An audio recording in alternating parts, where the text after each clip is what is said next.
ជំរាបសួរអស់មកមានទាំងអស់គ្នាថ្ងៃនេះអ្នកខ្ញុំមកអានអំពីសេចក្តីទម្លាក់ម្នាក់ព្រមទទួលយកការពិតជានិច្ចកាលមនុស្សជាភាវៈដែលមិនចូលចិត្តការរិះគន់ទេសូម្បីតែការរិះគន់នោះក្នុងនៃស្ថាបនាក៏ដោយចោះដូច្នេះហើយទើបយើងកម្រនឹងបានឆ្វេងយល់ពីចំណុចខ្សោយរបស់ខ្លួនឯងតែបែរជាមកមើលឃើញចំណុចខ្សោយរបស់អ្នកដទៃបានយ៉ាងងាយទៅវិញនេះក៏ព្រោះថាការចាប់កំហុសគេគឺងាយស្រួលតែការចាប់កំហុសខ្លួនឯងទៅជារឿងលំបាកពិសេសគឺនៅពេលដែលយើងមិនព្រមទទួលស្គាល់ថាខ្លួនឯងខុសដោយពាក្យមួយឃ្លាដែលបាននិយាយថាបង្រៀនមនុស្សល្ងងពិតអាចឲ្យគេចេះបានតែបើបង្រៀនមនុស្សល្ងងធ្វើជាចេះនោះគ្មានថ្ងៃដែលគេចេះនោះទេហើយអ្វី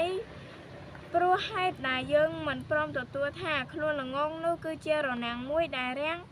យើងទៅរកផ្លូវចេះរួចបាត់ទៅហើយសូម្បីតែប្រទេសជប៉ុនដែលត្រូវបានគេទទួលស្គាល់ថាជាប្រទេសដែលរីកចម្រើននិងសម្បូរទៅដោយធនធានមនុស្សដែលមានសមត្ថភាពនោះក៏សម្បូរទៅដោយមនុស្សដែលល្ងងធ្វើចាស់មិនតិចអ្នកដែរនេះជាហេតុដែលធ្វើឲ្យអ្នកនិពន្ធនិងជាសាស្ត្រាចារ្យជនជាតិជប៉ុនតាកេសេយូរ៉ូនិពន្ធសៀវភៅមួយក្បាលឡើងដែលមានចំណងជើងថារនាំងមនុស្សល្ងងហើយវាបានក្លាយទៅជាសៀវភៅដែលលក់ដាច់ខ្លាំងបំផុតមួយអ្វីដែលលើកឡើងនេះពេលនេះគឺមានបំណងចង់ឲ្យយើងទាំងអស់គ្នាទម្លាក់នៅអំនួតនិងមីនៈរបស់យើងជាមុនសិនទើបយើងអាចអភិវឌ្ឍខ្លួនឯងឲ្យកាន់តែប្រសើរឡើងបានឥឡូវនេះអ្នកខ្ញុំសូមថាអំណរគុណអញ្ជើញជ្រៅចំពោះអស់មិត្តទាំងអស់គ្នាដែលបានចំណាយពេលវេលាដែលមានតម្លៃមកស្ដាប់នេះខ្ញុំអានអំពីសេចក្តី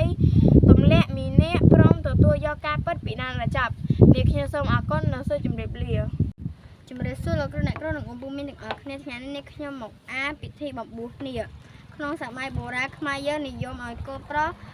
បួសជាព្រះសង្ឃមុននឹងបួសគេត្រូវធ្វើពិធីមួយហៅថាពិធីបំបួសនាគអ្នកបួសត្រូវរៀនធម៌ឲ្យចេះដឹងជាមុនល្មមអាចសូត្របាននៅថ្ងៃបំបួសនាគការបំបួសមិនកំណត់ពេលវេលាទេតែចាំបាច់ត្រូវជៀសវាងពេលដែលព្រះសង្ឃចូលព្រះវស្សាមុននឹងចូលដៃថ្ងៃប្រារព្ធពិធីអ្នកដែលត្រូវគេបំបួសកាន់ទៀនធូបនិងទៅជម្រាបលាញាតិសន្តានក្នុងពិធីនេះគេត្រូវធ្វើបាយសីពីដើមចេកមួយដើមមាន19ថ្នាក់នៅលើកំពូលបាយសីនោះមានកន្ទោស្លឹកចេកដាក់បាយ19ពំនោតបាយសីរំពាត់ដោយស្លឹកចេកទាំងធាងនិងរំពាត់ដោយសម្ពុតហូលមួយជាន់ពីលើទៀតផងតួបាយសី19ថ្នាក់នោះតំណាងរូបអ្នកបួសត្រូវកាត់ពិចារណាខ្លួនថាខ្លួនមនុស្សប្រៀបដូចដើមចេកគ្មានក្លឹមទេមានសុទ្ធតែទឹកនិងដីដែលអាចរលាយក្នុងថ្ងៃណាមួយមិនខានទេប៉ុន្តែការកសាងកុសលគឺជាប្រការចាំបាច់មានន័យនិងមានខ្លឹមសារសម្រាប់ខ្លួនឯងផងនិងសង្គមផងជម្រាបលាលោកគ្រូអ្នកគ្រូនិងអង្គពុំមានទាំងអស់គ្នាអង្គពុំមានទាំងអស់គ្នាថ្ងៃនេះខ្ញុំមកអានរមណីយដ្ឋានគិរីរម្យជារមណីយដ្ឋានមួយស្ថិតនៅក្នុងភូមិត្រែងត្រយើងស្រុកភ្នំស្រួចខេត្តកំពង់ស្ពឺបើគេធ្វើដំណើរតាមផ្លូវជាតិលេខ4ឆ្ពោះពីទីរួមខេត្តបន្តិចគេនឹងឃើញភ្នំមួយលាតសន្ធឹងខាងស្ដាំដៃគឺជួរភ្នំគិរីរម្យកាលណាគេធ្វើដំណើរដល់ផ្សារត្រែងត្រយើងគេឃើញផ្លូវមួយឆ្ពោះទៅកាន់ខ្នងភ្នំនៅអមសងខាងផ្លូវមានចំការស្វាយភ្ញៀវក្រូចធ្លុងបំពេញរាជជាដើមអាស្រ័យទីនោះមានអាកាសធាតុត្រជាក់ទើបធ្វើឲ្យដំណាំស្រស់ដាស់លូតលាស់ល្អខ្លាជាឧទានមួយយ៉ាងខៀវស្រ ងាត់មិនតែប៉ុណ្ណោះទីនោះមានភូមិគ្រឹះរបស់ប្រជាជនផ្ទះសំណាក់មានវត្តយ៉ាងល្អប្រណិតសម្រាប់ពុទ្ធសាសនិកជនប្រារព្ធពិធីបុណ្យតាមប្រពៃណីពុទ្ធសាសនាទៀតផងនៅពេលគេបន្តដំណើរទៅមុខគេឮសូរសន្ធឹកទឹកហូរគួរឲ្យចង់ងូតណាស់នៅសងខាងអូរមានកន្លែងលក់អាហាររបរសម្រាប់លម្អផ្ទះនិងឱសថបុរាណទៀតផងទេសចរទាំងឡាយដែលបានមកកម្សាន្តនៅទីនេះតែងមានអារម្មណ៍ដិតជាប់នឹងទេសភាពដ៏ស្រស់ត្រកាលជានិច្ចជម្រាបលាអំពុំមិញទាំងអស់គ្នាជម្រាបសួរអំពុំមិញទាំងអស់គ្នាថ្ងៃនេះខ្ញុំមកអានអំពីវិស័យអចលនទ្រព្យវិស័យអចលនទ្រព្យគឺជាវិស័យមួយដែលមានសក្តានុពលបំផុតមិនចេះរីងស្ងួតហើយយើងអាចរកចំណូលបានច្រើនពីវិស័យមួយនេះដោយការវិនិយោគទិញលក់និងអភិវឌ្ឍកម្រងបើយើងគ្មានបទពិសោធន៍ក្នុងវិស័យនេះទេយើងអាចចាប់ផ្ដើមដំបូងពីភ្នាក់ងារលក់យើងត្រូវស្វែងរកក្រុមហ៊ុនល្អកម្រងមានទីតាំងល្អសិក្សាពីគម្រោងរបស់ក្រុមហ៊ុននោះឲ្យបានច្បាស់លាស់ទំនាក់ទំនងនិងលិខិតអនុញ្ញាតផ្សេងទើបយើងទទួលបានប្រកបដោយទំនុកចិត្តហើយនឹងអាចរកប្រាក់កម្រៃជើងសារក្នុងភាសាសាមញ្ញគេហៅថា commission បានច្រើនប៉ុន្តែត្រូវរកក្រុមហ៊ុនដែលមានប្រព័ន្ធគ្រប់គ្រងច្បាស់លាស់ព្រមទាំងមានការជួយជ្រោមជ្រែងបង្វឹកបណ្ដុះបណ្ដាលលើកទឹកចិត្តនិងរៀនសូត្រស្ដីពីក្រមសីលធម៌វិជ្ជារបស់ភ្នាក់ងារលក់អចលនទ្រព្យនោះផងដែរទំនាក់ទំនងក្នុងវិស័យមួយនេះប្រសិនបើយើងធ្វើលំយើងនឹងបានលទ្ធផលលំដូចគ្នាយើងអាចនឹងមានការបាក់ទឹកចិត្តផងដែរប៉ុន្តែបើយើងដាក់គោលដៅធ្វើហើយធ្វើទៀតនោះយើងនឹងបានផលល្អជាពុំខាននៅលើពិភពលោកមានមហាសេដ្ឋីជាច្រើនដែលបានក្លាយទៅជាមហាសេដ្ឋីតាមរយៈការងារអចលនទ្រព្យនេះផងដែររាល់ការងារទាំងអស់មិនមែនចេះតែធ្វើដោយគ្មានមូលដ្ឋានច្បាស់លាស់នោះទេវានាំឲ្យយើងជួបហានិភ័យប្រឈមចំពោះផ្លូវច្បាប់ដូចនេះខ្ញុំសូមចែករំលែកនៅបទពិសោធន៍ចំណុចខ្លីៗខ្លឹមៗទាក់ទងនឹងការចាប់ផ្ដើមខ្លាយទៅជាភ្នាក់ងារអចលនទ្រព្យឥឡូវនេះអ្នកខ្ញុំសូមថ្លែងអំណរគុណអញ្ជើញច្រើនចំពោះអបអរមានទាំងអស់គ្នាដែលបានចំណាយពេលវេលាដែលមានតម្លៃមកស្ដាប់នេះខ្ញុំក្នុងការអានអំពីវិស័យអចលនទ្រព្យពីដើមដល់ចប់នេះខ្ញុំសូមអរគុណនិងសូមជម្រាបលាជំរាបសួរអំពុំមិញទាំងអស់គ្នាថ្ងៃនេះខ្ញុំមកអានរឿងវាសនាបឹងទន្លេសាបអស់រយៈពេលជាច្រើនឆ្នាំកន្លងមកហើយពូប្រាក់និងមីងសំរស់នៅក្នុងភូមិឆ្នុកទ្រូខេត្តកំពង់ឆ្នាំងគ្រួសារគាត់បានប្រកបមុខរបរនេសាទត្រីនិងធ្វើប្រហុកផ្អកត្រីញៀតត្រីឆ្អើរដែលជាអាជីវកម្មប្រចាំគ្រួសារ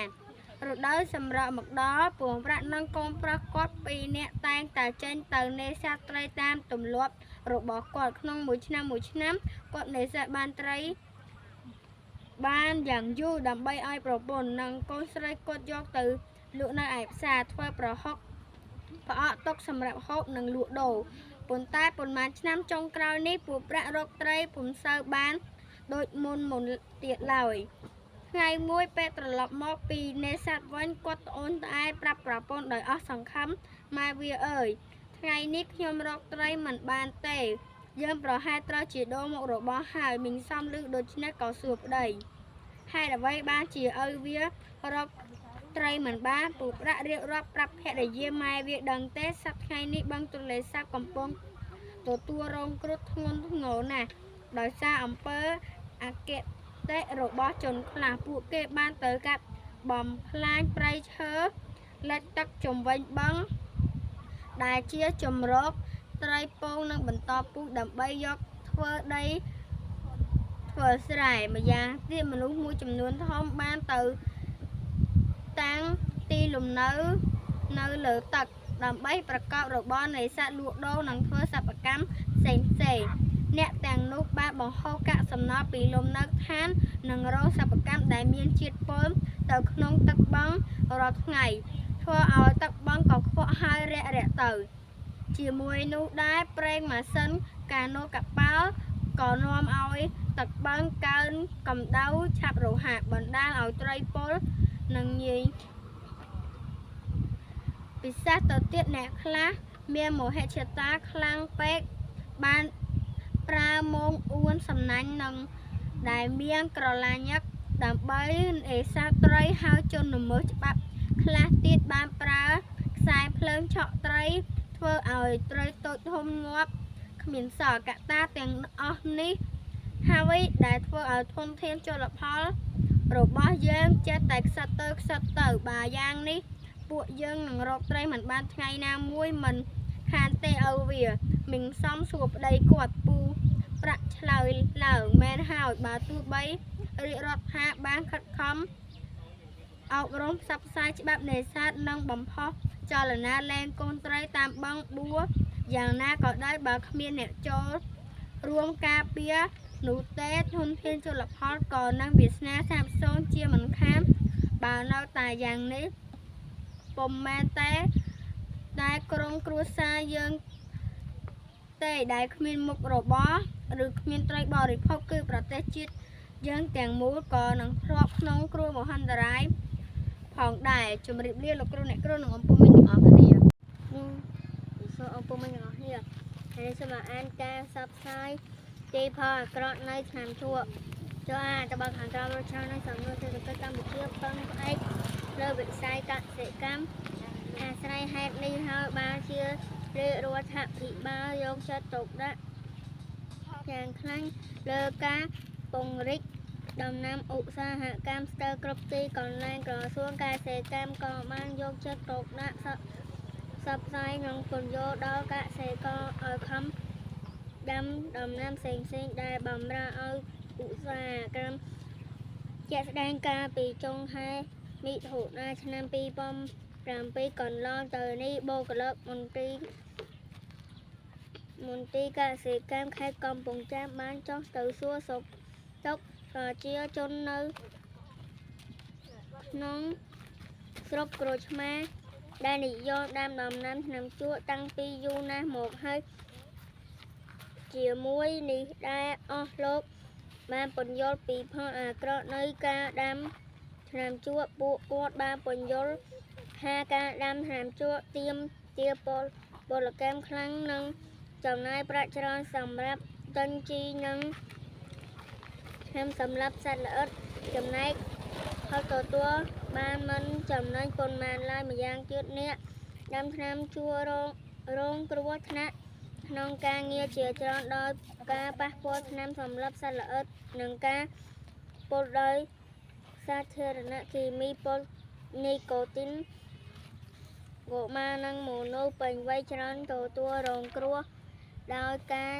ជ្រាបចូលនៃនីកូទីនតាមស្បែកនិងនៅពេលពួកគេប៉ះពាល់ស្លឹកថ្នាំជក់ធ្វើឲ្យគេចង្អួតឈឺក្បាលពិបាកដកដង្ហើមអស់កម្លាំងវិលមុខ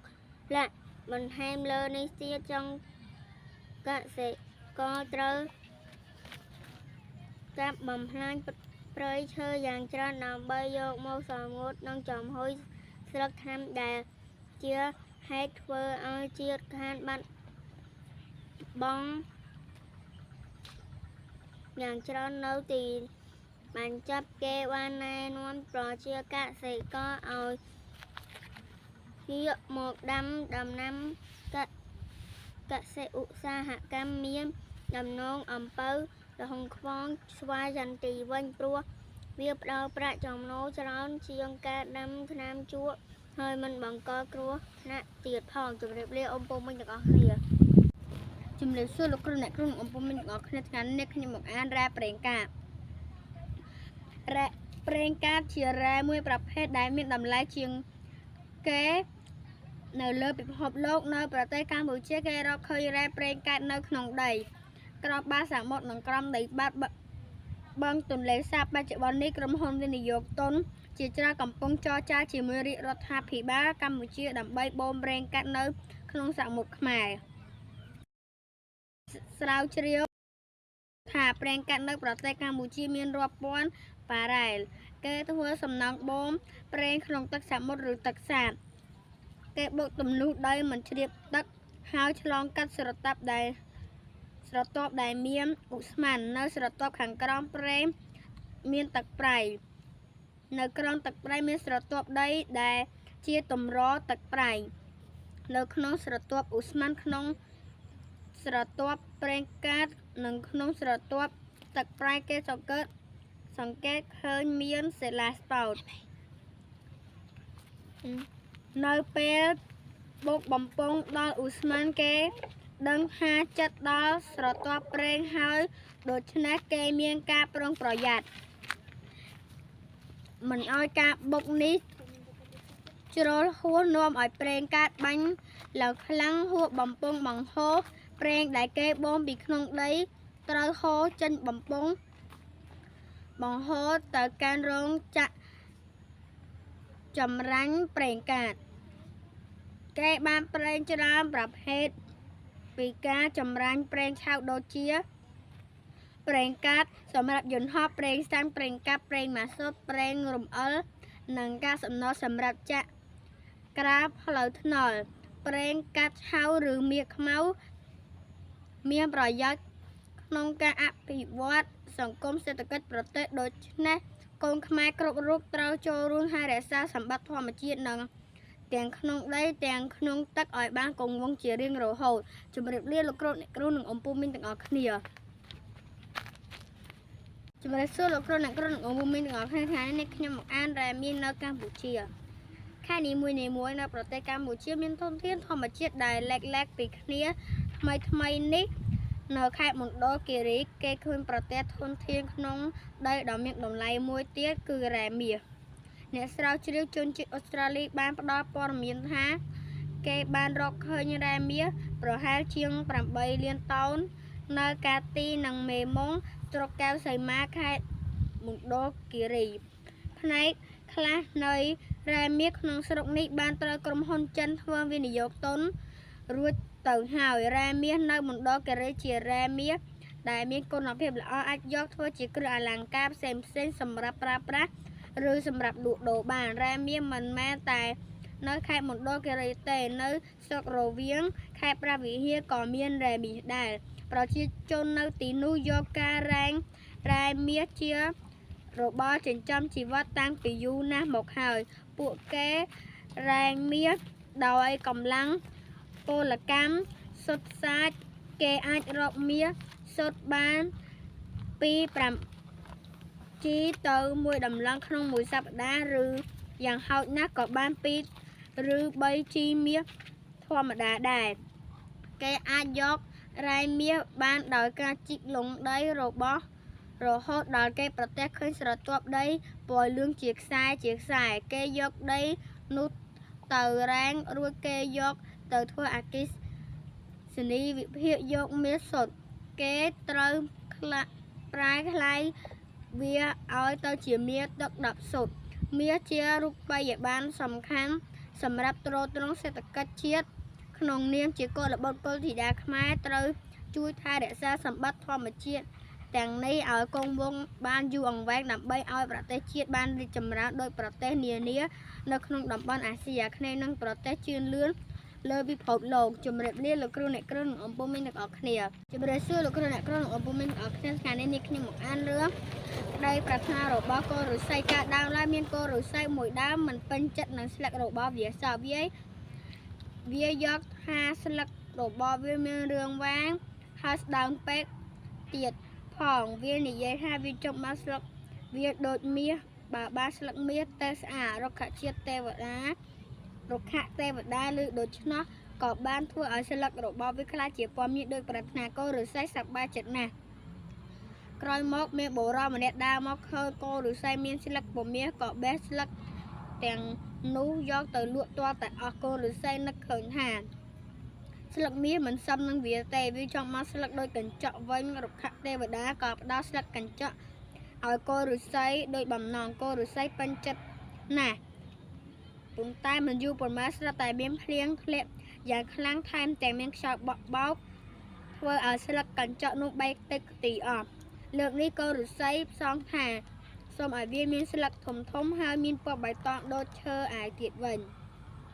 រុក្ខទេវតាក៏ជួយសម្រេចក្តីប្រាថ្នារបស់វាទៀតប៉ុន្តែ